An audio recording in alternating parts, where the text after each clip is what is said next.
His name was Derek, mid-30s, 2 kids, stable job in tech. He came to me in early spring because he wanted to buy a house, he had the down payment saved, he had a pre-approval letter, and he had spent 6 months convincing himself he was finally ready. He was not ready. And I told him so. That is not a conversation most real estate agents have with buyers. The agents I know are not bad people. The issue is structural. Every person in the home buying process gets paid when the deal closes. The agent, the lender, the title company, everyone at that table has a financial incentive to keep things moving forward. Almost nobody gets paid to slow down and say, wait, I think you should hold off. So most of the time, nobody says it. I told Derek to wait. He was frustrated. He had been building toward this for months. He had the pre-approval. He had neighborhoods he wanted to see. He had already mentally arranged the furniture in a house he had not found yet. And here was his agent telling him not to buy. He thanked me 14 months later. Before I get into what happened, quick question. Have you ever had someone you were paying for advice actually tell you something you didn't want to hear? A contractor, a doctor, a financial advisor, someone who would have made more money by just agreeing with you, who instead gave you the uncomfortable version. Drop it in the comments. Because that is the only kind of advice that's actually worth paying for. 10 years in this business teaches you things the job description does not mention.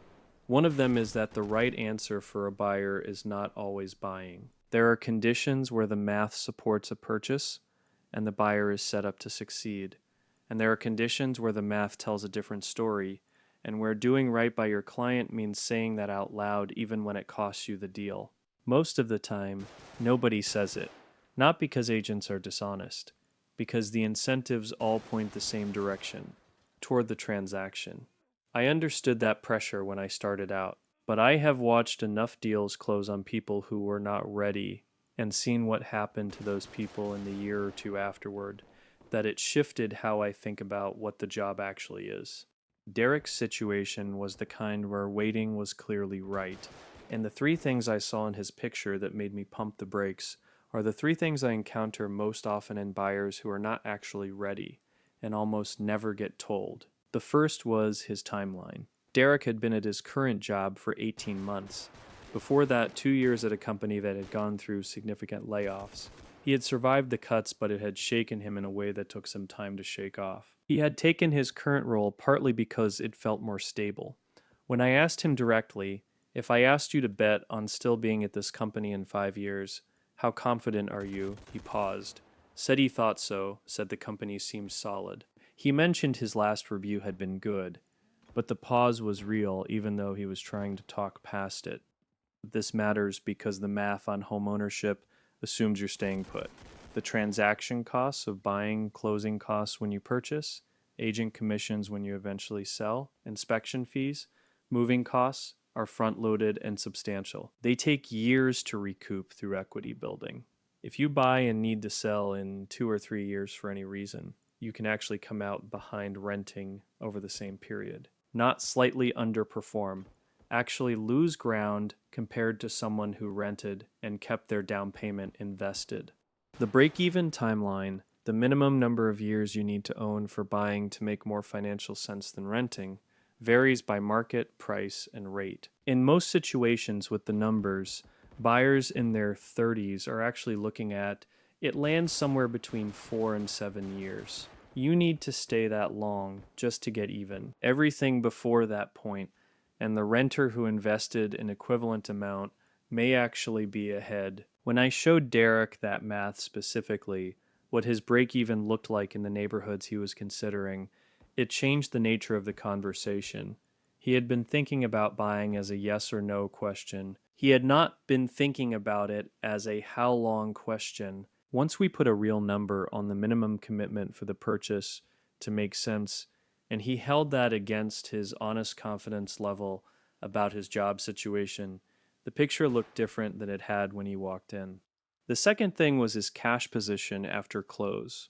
Derek had enough saved for a 20% down payment, which meant no PMI, that is private mortgage insurance, the monthly fee you pay when your down payment is under 20%. That part was right. But when I asked what would be left after the down payment and closing costs cleared, the number was uncomfortable. He would have walked out of closing with around $8,000 in liquid savings.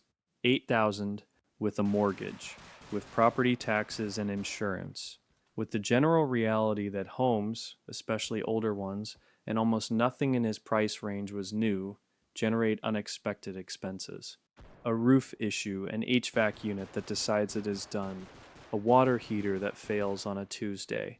$8,000 does not buy you much time when any of those happen and you have a family in the house.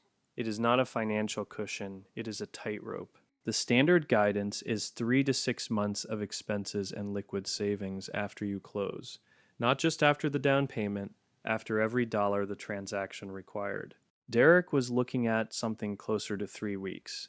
I have watched buyers close in this position and spend the next 2 years in a state of low-grade financial anxiety where every unexpected expense is a small crisis. The house stops feeling like the milestone they work toward and starts feeling like the thing that has them one bad month away from real trouble. For most of the people I have watched end up there, it was entirely preventable. The third thing was his rate.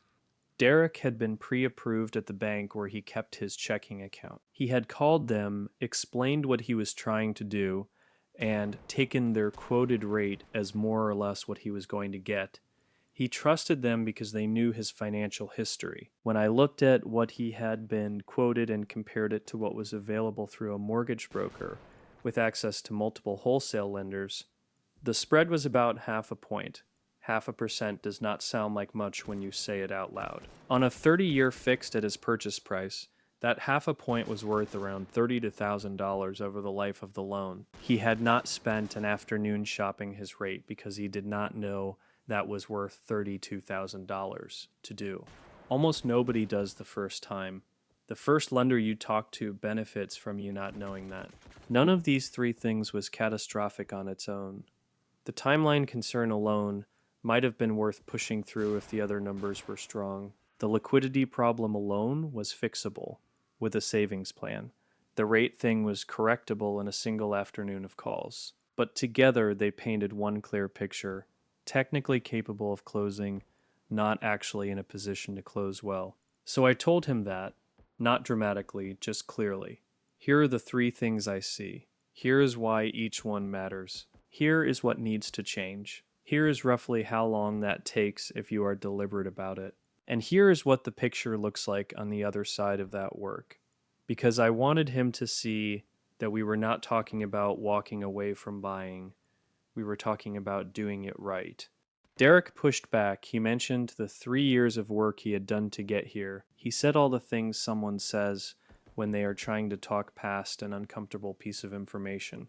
I told him I understood the work, and that the work was exactly why I did not want him to rush the last step. When I asked him at the end of the conversation whether any of what I had said actually surprised him, any of it, he paused, said no. He had known the timeline thing was a concern. He had known the savings were thinner than he would have liked. He just had not let himself sit with either one, honestly. Sometimes having someone say it out loud is the thing that makes it real enough to act on. He left that meeting quiet. About 6 weeks later, he messaged me. Said he had been thinking about what I'd said. Said he had been honest with himself about the job situation in a way he hadn't really been before, and that the honest answer was he was less certain than he had wanted to believe. He asked what his savings number should look like before we started looking seriously. I gave him a specific target, not a range, a number. He started working toward it with a clarity he said he had not had before that conversation. He knew exactly what he was building toward and why each piece of it mattered. 14 months after that first meeting, he called me. His company had announced an expansion that made his role feel real and stable. His savings were where they needed to be, not just the down payment, but the cushion after close. He had done real rate shopping, 3 competing quotes from 3 different lenders, which took him about 4 hours total and saved him a significant amount over the life of his loan. We found him a house in about 3 months. He closed on a place that worked for his family. More square footage than the house he had been looking at 18 months earlier.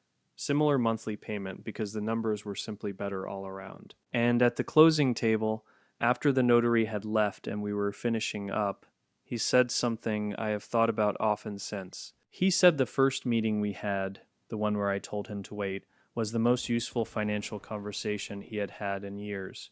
Not because the advice was complicated or sophisticated, because it was honest at a moment when everyone else he had talked to in the process had an incentive to push him forward.